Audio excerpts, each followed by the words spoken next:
at that time. That's as close as people got to it. All right, between the 7th and 9th centuries, you've got Brahmagupta, Maratha, and Bhaskara coming in.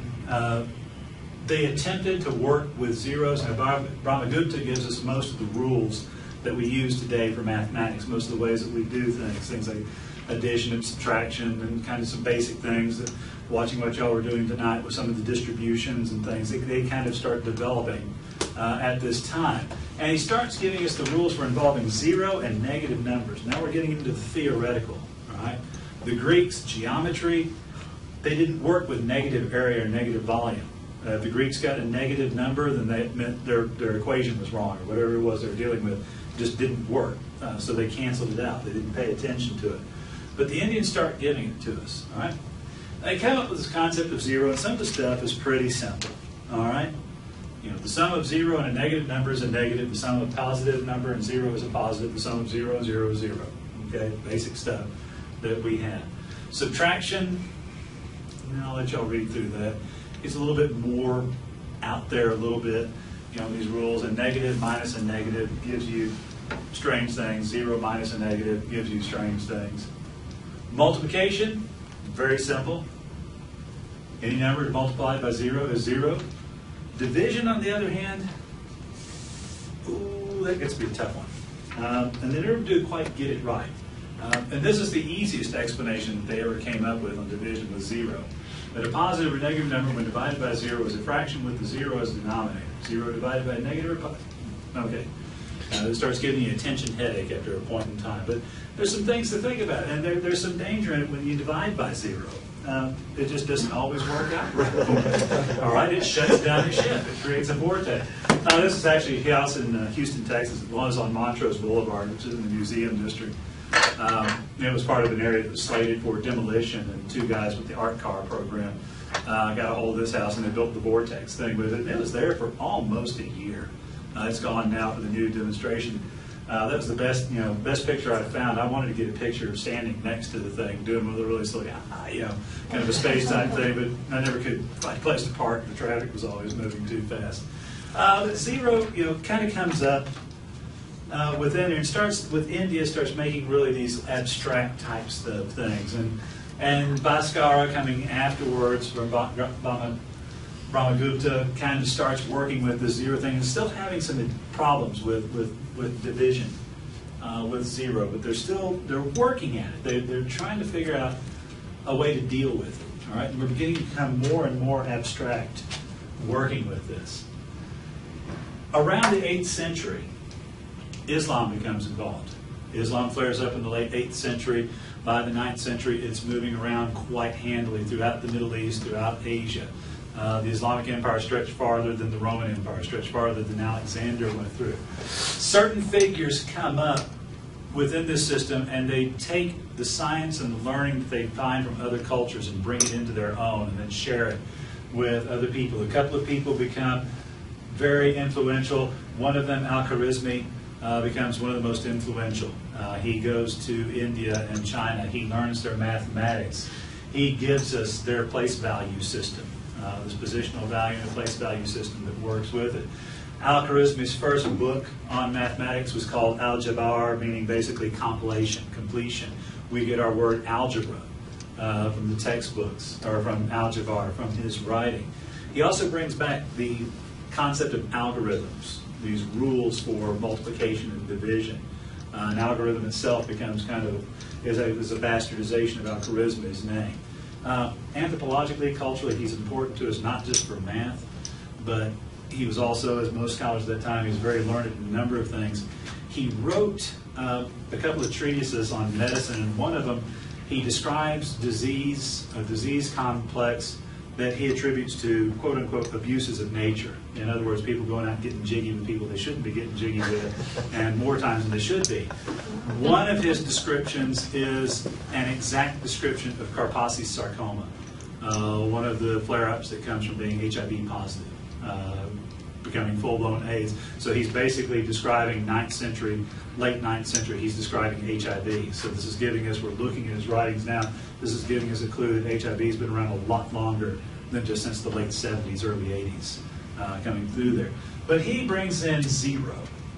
and works with it. And it starts becoming a little bit more acceptable to the world at large. Europe starts getting 0 around 1200, a little bit later, from Fibonacci among a number of people. Fibonacci went to the Middle East. He studied math. He was declared a very good student. He took 0 back.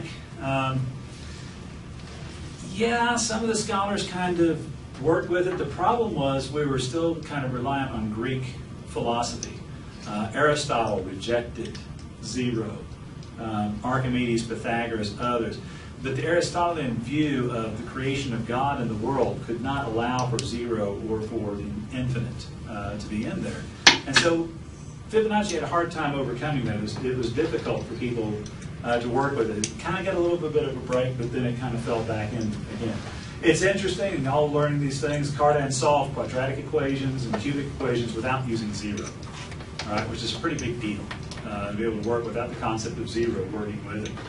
By 1600s, 0 does become a bit more steady component in mathematics. Now, 0 does something neat for us art-wise. Bernoulli was the first person to give us a vanishing point in our pictures. And all of you have done this in art class another time. Giving perspective, where a building is big in the front and then small in the back. All right? That vanishing point is 0 or infinity. It can be either one of them. But look at paintings before Bernoulli brings 0, brings this concept of scale relative to position, before he brings it in. Look at paintings from the 1200s, the 1000s, paintings of those times. They're very flat, they're very one-dimensional. The paintings are not in scale. But once Bernoulli breaks this, and with the design, brings in this whole concept of 0 and infinity, we start seeing three-dimensional drawings. We start seeing things the way that they look in the natural world. People will be able to understand working with it. Grasping this concept of 0 helped usher in some new things. 0 comes in part at the same time as something called the scientific method, something that we're all familiar with now from our science classes and from learning and discovery. Scientific method doesn't appear until the 1600s. It's a relative newcomer. It only appears first in Western Europe. And it becomes an important concept, but it comes about because of 0. 0 and infinity are twins. Right? If one exists, so does the other. And that becomes problematic because 0 violates all the norms of math. And so does infinity. All right? They violate the norms of math working within there. Dr. Hastert may have brought into class for y'all Zeno's paradox, where you have a runner starting behind a turtle.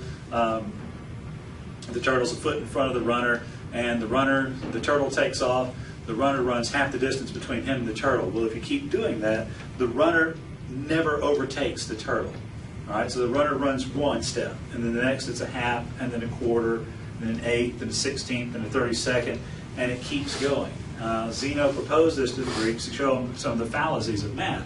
Well, the Greeks hated it because they couldn't disprove Zeno. All right, the mathematics was like, yeah, it would always be the half the distance and just keep going forever and ever and ever. Zeno also upset the Greeks because he said nothing in the earth, nothing in the universe moves. And they said, well, yeah, it does, we can see it, but they couldn't mathematically prove anything moved because they didn't have 0. All right, they didn't have this concept, and so that caused them fits. Zeno's paradox with the runner and the tortoise, it's the same thing as, today I'm going to walk half the distance from here to the wall, and the next day half the distance and half. All right, without 0, it never ends. But with the concept of 0 infinity, the smaller a number gets, fraction-wise, the closer it becomes to 0. Now that's where calculus kicks in, this idea of limits, that there is a limit to it. All right, our practical mind says, yeah, you can make it to the wall. All right, you will get there at some point in time. You'll make it there. And 0 and infinity let you do that.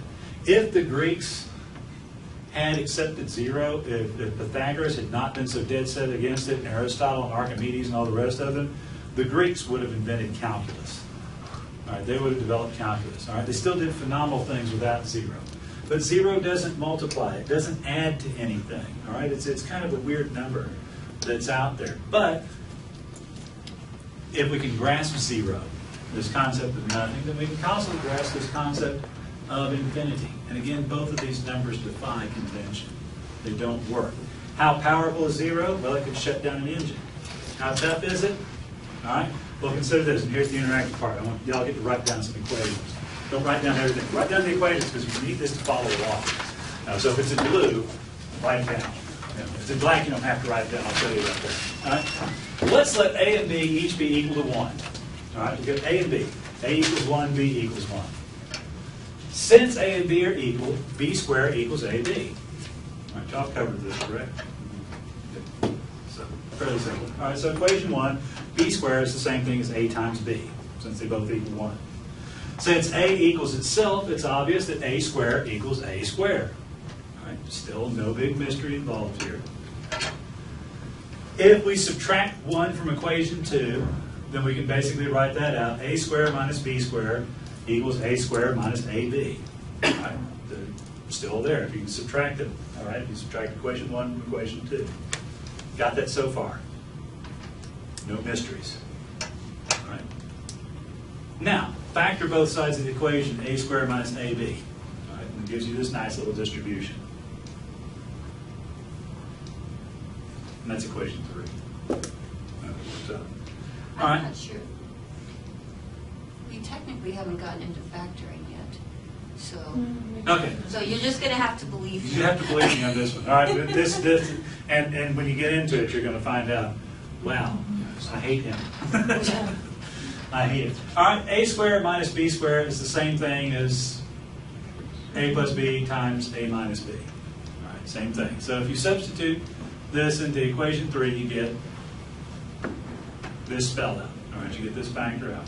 A plus B times A minus B equals A times A minus B. All right, because A equals 1 and B equals 1.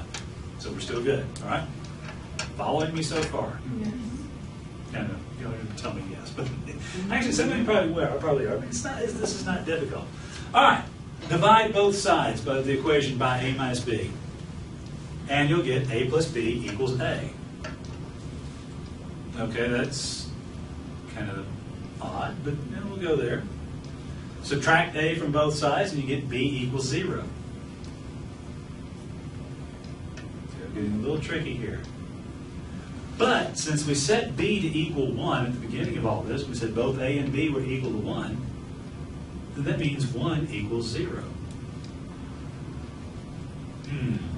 Okay, even if you haven't gotten into factoring, it's kind of, wait a minute, 1 equals 0. That's not quite kosher. All right, so this is an important point. We know that Snooky has 1 head, but 1 equals 0. Therefore, Snooky has no head. Likewise, Snooky has 0 leafy tops, but since 0 equals 1, that means Snooky has 1 leafy green top. All right. Now, if you multiply both sides of equation 7, which I wrote down, you get equation 8. 2 equals 0. All right. Snooky has 2 legs, therefore she has no legs. Snooky has 2 arms, therefore she has no arms. All is clear? Everything clear so far? Beginning to feel sorry for Snooky? I'm not, but we'll kind of put it out there. All right. Now, looking back at equation 7, multiply that by Snooky's waist size in inches. All right. Snooky's waist size equals 0 if you multiply it by equation 7. That means Snooky tapers to a point. Hey, Bernard Shelley and the whole perspective thing comes in, all right? 0, it comes into a point, that comes in there. She tapers to a point. Now, what color is Snooky? All right, take any beam of light that comes off of Snooky, any wavelength in photons, and multiply it by equation 7. That wavelength, we'll see that Snooky's photon wavelength equals 0. All right, any photon wavelength you pull off of Snooky is going to equal 0. So if we just go ahead and throw out a random photon wavelength, we'll say 640 nanometers, we'll see that 640 equals 0. Now, combine equation 10, which was up there just a minute ago. All right, equation 10, Snooky's photon wavelength equals 0.